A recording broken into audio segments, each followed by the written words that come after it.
Carl. Hi. Nice to see you. Can you tell us a little bit about your meeting with former Santorum co-chairman Sam Clovis and what that means for your campaign? And while you're at it, why Dubuque next?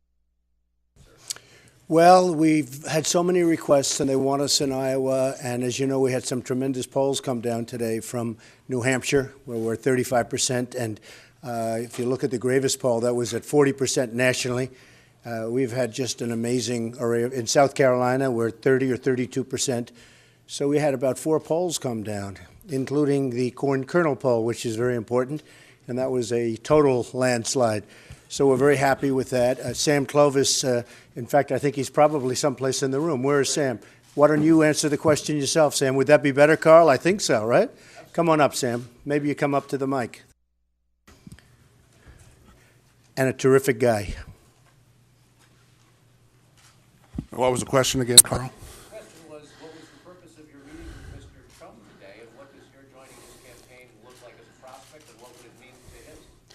Well, I think it's to finalize the arrangements that we have, and I'm here as the new national co-chair and senior policy advisor for Mr. Trump in this campaign, and I'm excited about the opportunity and the chance to change the status quo in America, and I think he's the man that can do it. That's why I'm here. Mr. Clovis, you've been the chair in Iowa of Rick Perry's campaign. Yes. Governor Perry has been one of the most aggressive candidates in attacking Mr. Trump. Yes. I'm curious why you left the Perry campaign to go join Mr. Trump. Well, I think that you have to talk to the Perry folks about what's going on with their campaign. I think for a lot of us, the situation was that more than 2 weeks ago, we were asked if we would continue without pay in those circumstances, and I think they were having to go back and restructure the campaign, and I felt it was the honorable thing to do for Governor Perry. I think the world of him is to step aside from the calculus of figuring out how to get me back on board and those kind of things. And as such, I had an opportunity to look at other situations, and this is a situation that presented itself, and I'm very happy and very proud to be here. Mr. Trump has a question about immigration. Your immigration plan. Okay, who's next? Yeah, please. Mr. Trump, I have a question. Excuse me, sit down. You weren't called. Sit down. Sit down. Sit down. An immigrant, and as Go ahead. I have the right to ask the question. No, you don't. You haven't been called. I have the right to ask the question. Go back to Univision. No, this is the question. Go ahead. You cannot deport 11 million. Go ahead. You cannot deport 11 million people. You cannot build a nice Go ahead. wall. You cannot deny citizenship to children in this Sit country. down, please. Those ideas. You weren't called. I'm a reporter and don't touch me, sir. Don't touch me. Go. You cannot touch me. I have the right to ask a question. I have the right to ask a question. Yes, go ahead. Thank you, Mr. Trump. Chip Davis, CBS. Hi, Chip. Yes. Roger Ailes says you need to apologize to Megyn Kelly. Will you do that? No, I wouldn't do that. She actually should be apologizing to me, but I would not do that, no. Why does she need to apologize to you? Because I thought her questioning and her attitude was totally inappropriate. So it just, well, if you look, all you have to do is look on the internet today and you'll see who people favor in that one. But I wouldn't, it's a very small element in my life, Megyn Kelly. I don't care about Megyn Kelly, but no, I would not apologize. She should probably apologize to me, but I just don't care. Yes, Katie, go ahead. You're going to South Carolina, you're going to South Carolina on Thursday. South Yes. Carolina, Virginia, and North Carolina are all thinking about mandating a pledge to have the nominee on the ballot support the eventual nominee. Right. Will you sign that pledge? Well, I just heard about it today, and we're looking at it. We certainly have plenty of time because that doesn't come due for a long period of time. But we certainly have September 30th. Yeah, we certainly have a long period of time to think about it, so we're thinking about it. And look, and I say it to everybody, we're leading every poll. We're leading every state, from Iowa to New Hampshire to South Carolina to North Carolina. Polls have come in from virtually every place, and we're leading every place. We're doing incredibly nationally. The one poll came out today at 40%. It was over 40%. So my whole desire is just fairness, and I want to run as the Republican nominee. I want to win. I think we will win. We have tremendous spirit in this party. I've been contacted by so many people that haven't voted for years, They haven't voted for years. They love the Republican Party, but they haven't wanted to vote. And they're going to be out there and they're energized. We're going so I don't think it's going to matter because I think I'm going to get the nomination and I think we're going to go on to win and we're going to make America great again. So that's all that matters to me. Well, I didn't say that, but I will certainly consider it, and we have a lot of time to worry about it. Mr. Trump, Yes. You're running for president, and one of our country's top journalists, the main anchor of Univision, was just escorted out of your news conference. Do you think you handled that situation correctly? I don't know. I mean, I don't know really much about him. I don't believe I've ever met him, except he started screaming, and I didn't escort him out. You'll have to talk to security, whoever security has escorted him out. But certainly he was not chosen. I chose you. I chose other people to answer. I mean, you're asking me questions. He just stands up and starts screaming. So, you know, maybe he's at fault also. But I don't consider that. I mean, I don't even know where he is. I don't mind if he comes back, frankly.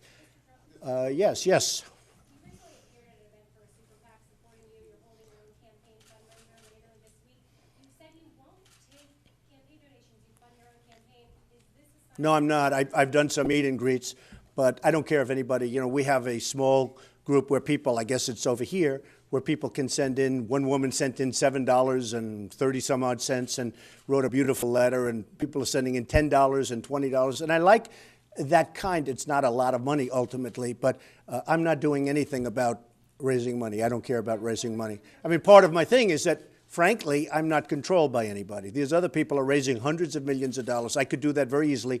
I don't want to do that. It's not necessary for me to do that. Up in New Hampshire is just a very small ticket item. And by the way, they can come in free. They can do whatever they want. And for me, it's just a meet and greet. It's going to take place in New Hampshire and I think in Massachusetts. And it's just a very small situation. And I don't consider it a fundraiser. In fact, people don't have to even pay.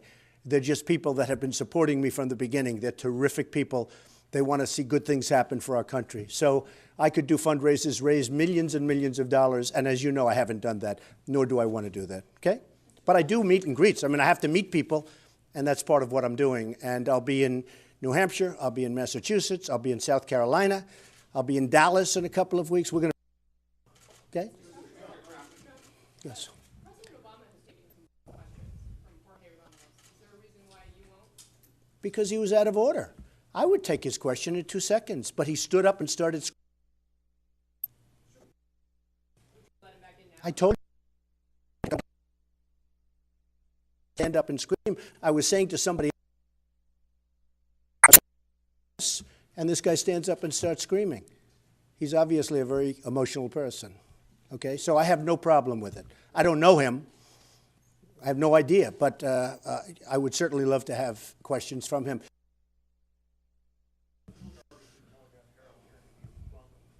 Wanted to ask you, Secretary Clinton was here 2 weeks ago, introduced her college affordability plan, say she supported her college affordability plan. Yes.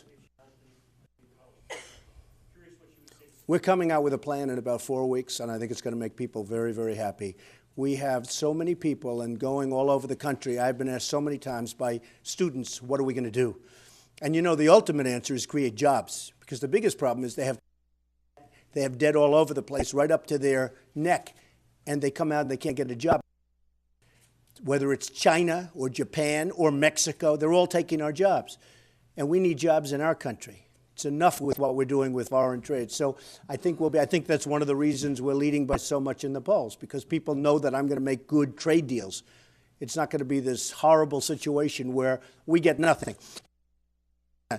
They took our jobs, they took our money, they took our base manufacturing, and we owe them $1.4 trillion.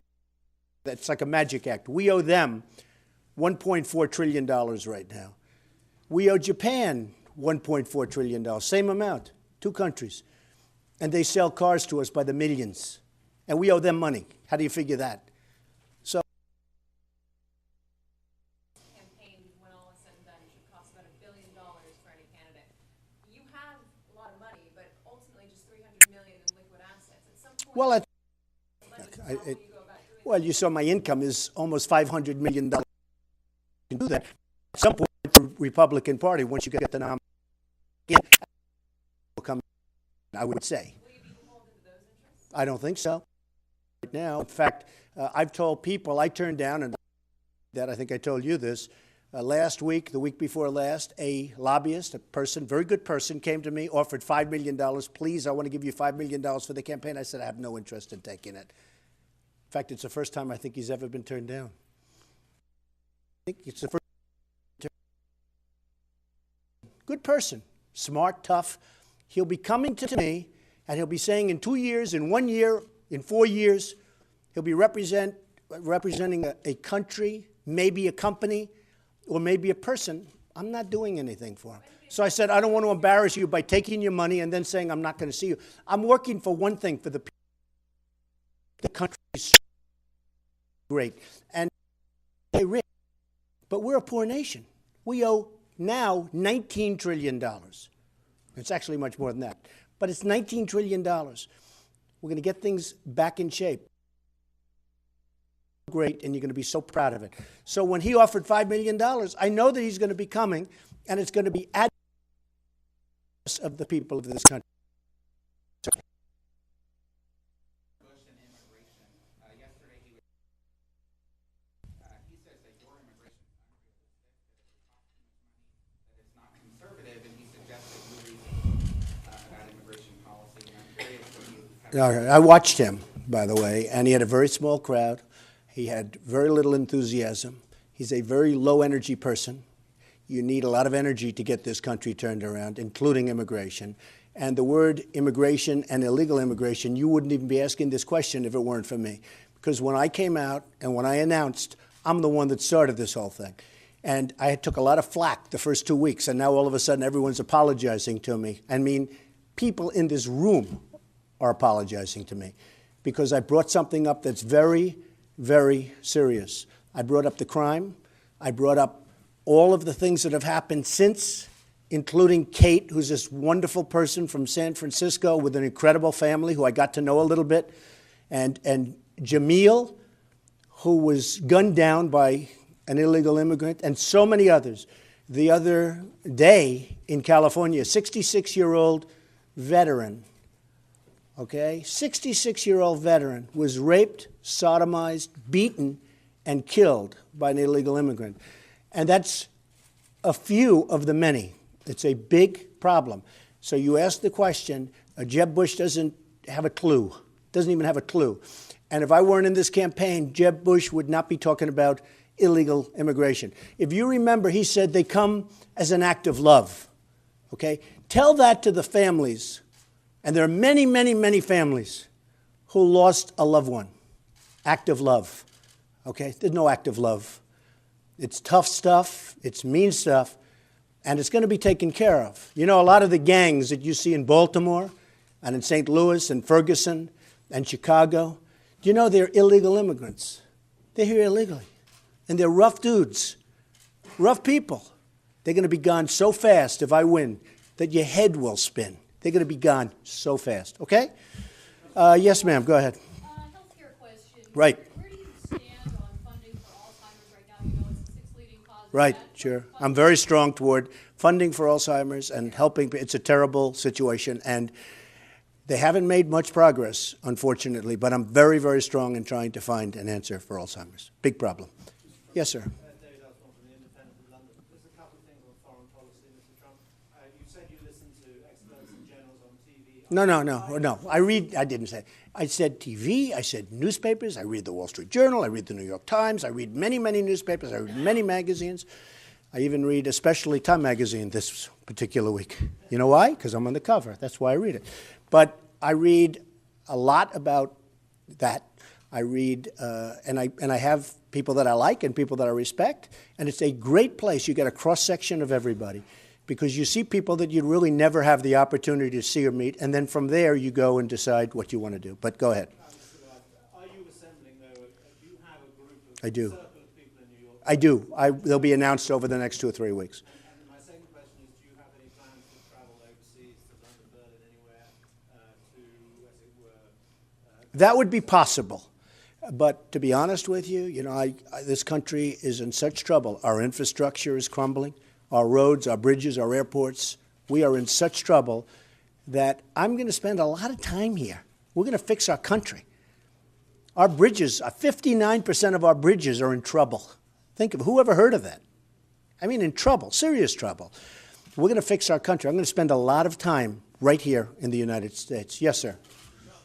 John Walker had let you here. You're ahead of him now. I talked to a few people downstairs that said they were for him until you got in the race. Now they're supporting you. Why do you think you take his support? Well, I like Scott Walker. I've always liked him, and I supported him. I actually gave him quite a bit of money. I liked his fight. I liked his drive. And he actually came to my office 6 months ago, gave me a trophy, gave me a beautiful plaque. And I thought that was very nice. And in the end, I think people see, though, that what's happening in Wisconsin, I love the people of Wisconsin. I know Wisconsin well. I have friends that live there, and they're incredible people. But if you look at what's going on in Wisconsin, I think people saw that they have a $2.2 billion budget deficit. It was supposed to be a surplus of $1 billion. That's a tremendous surplus. They're borrowing to a point that nobody thought possible. They're ranked number 38 in the states, which isn't exactly a good ranking, better than others that are running, but frankly, it's not a good ranking. And they have a lot of problems, and there's a lot of division in the state, to put it mildly. And I think people, I do like Scott, but I think people have seen what's happened in the state. And he was, when I first announced, I was second, and he was first. I think I was at 10%, and he was at 22%. Now I think I'm at 22 or 24%, and he's at 6%. I think what happened is people have really looked seriously at what's going on in Wisconsin, and that has not been helpful to them, unfortunately. Yes, yes, go ahead. Can you just tell us your retweet strategy? Do you endorse what you retweet? Well, I do retweets, and I mean, to a certain extent, I do, yeah. I think that's right. You want me to say no? I retweet. I retweet for a reason, right? Go ahead. The evangelical vote is so important, the Christian vote during the primary. Yeah. In Mobile, you said next to the Art of the Deal, the Bible is your favorite book. Fine. Is there anywhere in the Bible that you really relate to, that you can compare your life to, that you look up to? Nobody that I would compare to. That is so. It's actually a great question. I love the Bible. I love the Bible. I'm a Protestant. I'm a Presbyterian. I went to Sunday school. Dr. Norman Vincent Peale, the Power of Positive Thinking, was my pastor. He was, to this day, one of the great speakers I've ever seen. You hated to leave church. You hated when the sermon was over. That's how great he was. Marble Collegiate Church. And I also had a church in Jamaica, Queens, when I grew up in Queens. And it was wonderful. First Presbyterian Church of Jamaica. And I was there for years. And that's where I went to Sunday school. And, one of the things that's so incredible about the New Hampshire numbers is I lead with everybody. I lead with old, with young, as you saw it, everybody. But one of the groups I lead with substantially, evangelicals. And I've led in Iowa, too, with the evangelicals, because they get it. They're incredible people that are really smart, and they want to see our country thrive. And but the beautiful thing, because it was such a comprehensive poll in New Hampshire, and they just went over everything. Tea Party, like leading by a lot. Moderates leaving by a lot. Everybody. I think, you'll correct me if I'm wrong, but I think I led with every single group, and by substantial numbers. So I was very honored to lead with the evangelicals. I love the evangelicals. Okay.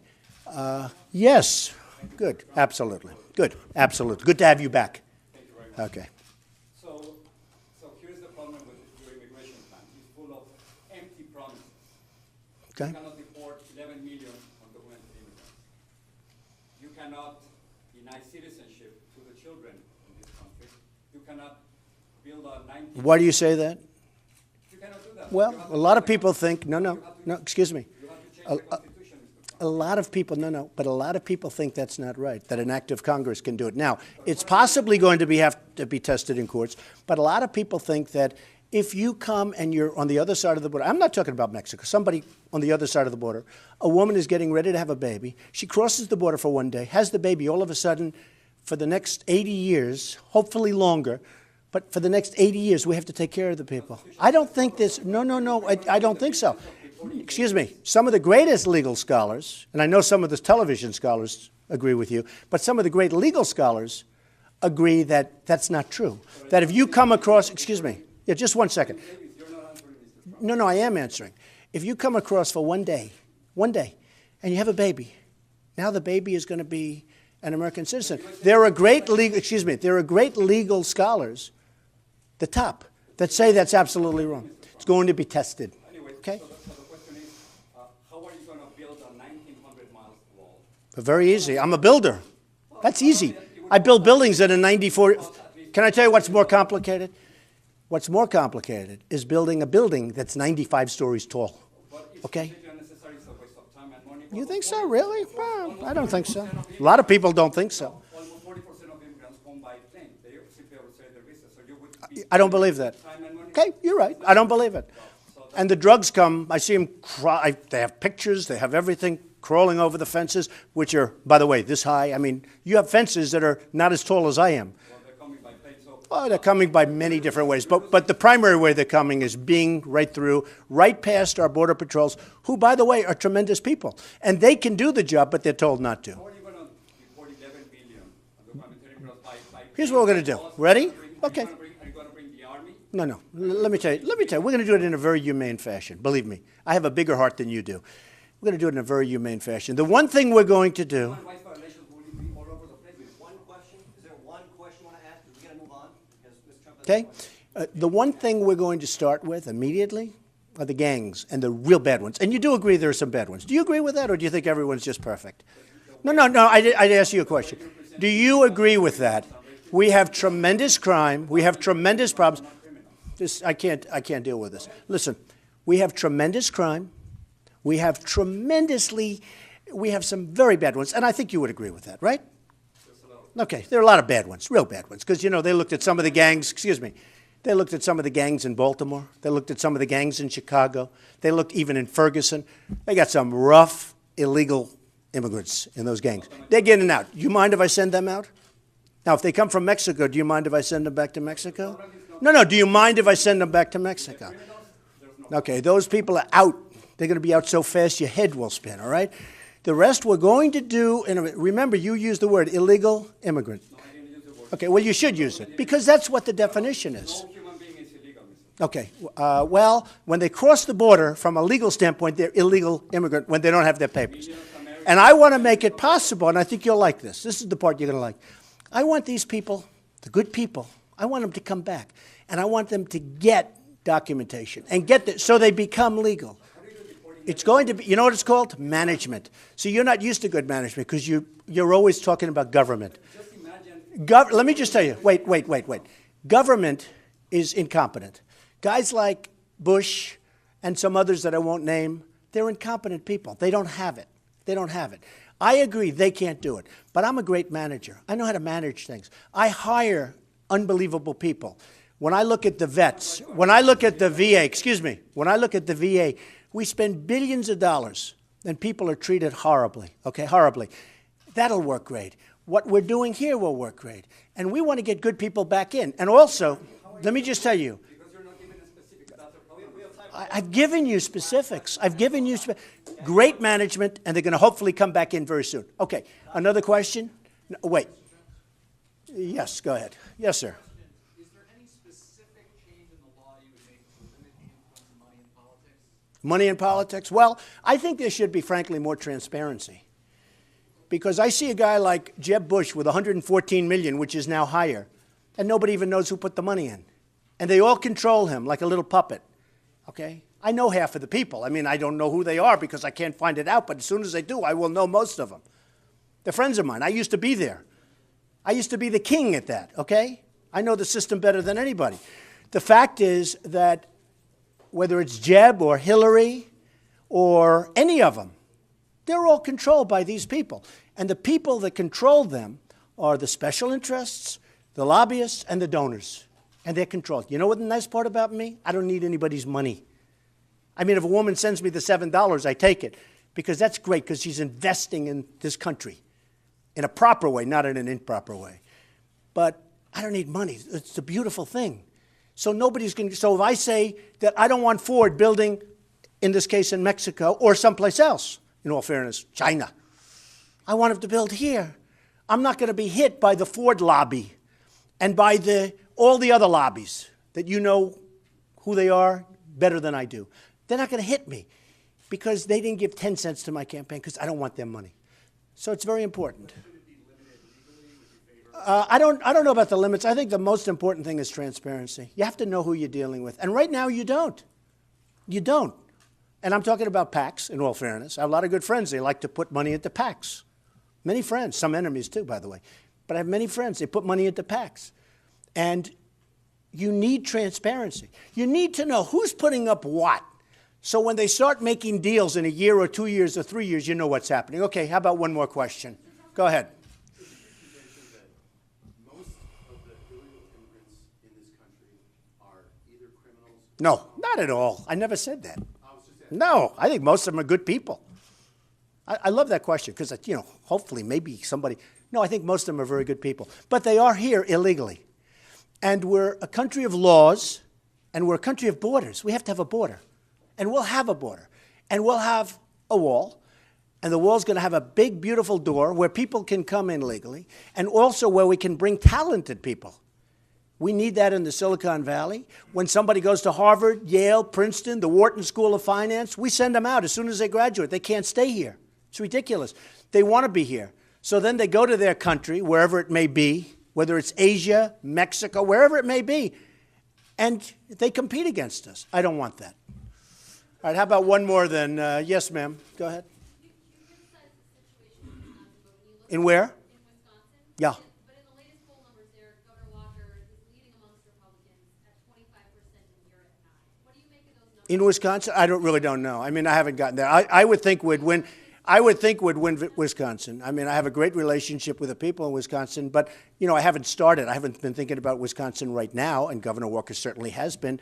I don't know what the poll is. I know this. In Florida, they just came out with a poll, and I'm at 28, and Bush is much lower, and Senator Rubio, who's the sitting senator, is much, much lower. So I don't know. I think I'll do very well in Wisconsin. I think so. Yes. Yes, sir. Go ahead.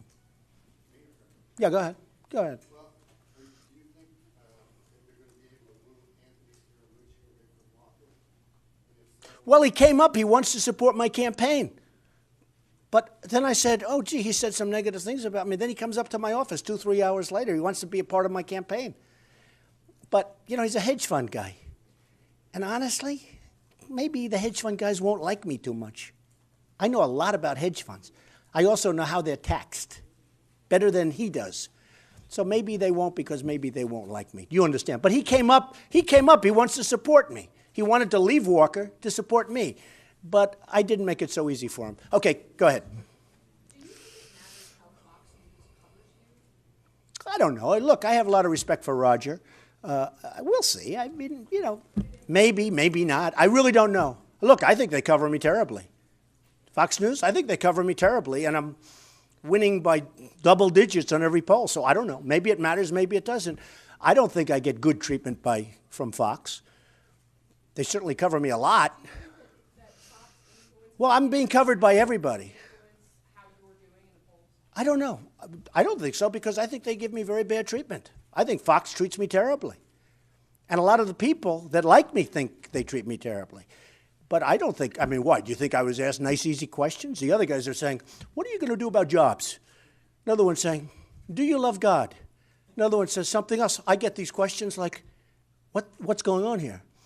And yet I won in every single poll of the debate. I won. I won from Drudge. I won in Time Magazine. I won everybody thought I won the debate. But I certainly had the worst questions, the most unfair questions. And, you know, I like Fox. I like it. But no, I think they treat me very poorly. Yes, go ahead. Yeah, I'll do that. Sure. Strategy behind the Twitter fights. Why not? The which? The Twitter fights, the late night tweeting about Megyn Kelly or Lindsey Graham. Takes 2 seconds. You do a couple of tweets. Because when people treat me unfairly, I don't let them forget. And maybe we should have more of that in this country. And maybe the country wouldn't be pushed around so much. Go ahead, Hurry. I think so, because I'm going to bring jobs back. But the truth is, I've seen the polls, the Univision poll says 75% of Latinos. How much am I suing Univision for right now? No. Do you know the number? No. Tell me. Tell me. Do you know the number? And you know you're a part of the lawsuit. How much am I suing Univision for? The question is, Mr. Trump. Wait. I'm a reporter. It's 500 million. I'm a reporter. Okay, good. And the question And they're very concerned about it, I have to tell you. I'm very good at this stuff. Yeah, go ahead. You're losing the Latino, 75% of Latinos. I don't think I will. No, nationwide, I haven't even started. 75% of Latinos have a negative opinion of you. Gallup. Do you know how many Latinos? Popular candidate among them also. Okay. And just checks social media. Do you know how many Latinos work for me? Do you know how many Hispanics are working for me? Okay. They love me. They love me. Do you know how many Hispanics work for me? Thousands. Do you know how many have worked for me over the years? Tens of thousands. 75% have a negative opinion. Here's what happens. You won't win the Once I win, you're going to see things happen. You know what they want? They want jobs. That's what they want. In Nevada, did you see the poll of the Hispanics in the state of Nevada? Did you see that? Excuse me. Big Hispanic population. I wiped everybody out. Hispanic. I won the poll. Excuse me. I'm not talking nation. I'm talking the only poll I saw. The one that came out, which was in the state of Nevada, I wiped everybody out. I wiped them out with Hispanics. You saw that, right? Did you see it? Wait, did you see it? Okay, he's an honest guy. Now I like him. Okay, you and I will talk. We'll have plenty. We're going to be talking a lot over the years. We will. Okay, thank you, everybody. I think about it myself. I like, very interesting, because a lot of people have been asking me, because in Alabama I got very high marks for a speech, and I honestly feel, and it's one of the things I'm going to talk about, I'm always on live television. And if you're on live television every 3-4 days, you got to say things different. Can't be on the same and give the same stories, right? I think about my speeches, and I don't believe in teleprompters, although it's very easy. Oh, would I like to go up and stand and read a speech for half an hour and just leave? But you know what happens? You wouldn't have sold-out crowds like we have outside. You wouldn't have 30,000 people like we had in Alabama. You wouldn't have the crowd that we had the other night in New Hampshire. You just wouldn't have it. It's not the same. In fact, I jokingly say